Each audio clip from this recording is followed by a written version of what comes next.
என்ன புண்ணியம் செய்தேனோ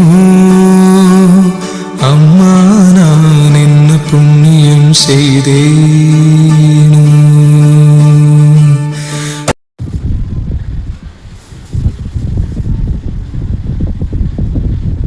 சாப்பிடுங்கம்மா, சந்தோஷம், நல்லது.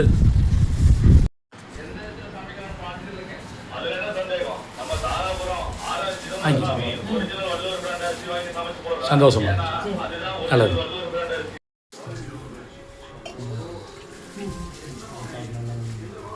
உங்கள் மூலமா பெருமாளார்களால் உங்கள் மூலமாக எனக்கு அனுப்பி இருக்கிறார் இல்லையா? ரொம்ப சந்தோஷம். சரிங்கம்மா, சந்தோஷம். நல்லபடியாக இருக்கணும் எல்லாரும். சரிங்கம்மா, சந்தோஷமா, சந்தோஷமா, சந்தோஷமா. ஆமாம், நல்லபடியாக இருக்கணும். இருக்கணும்.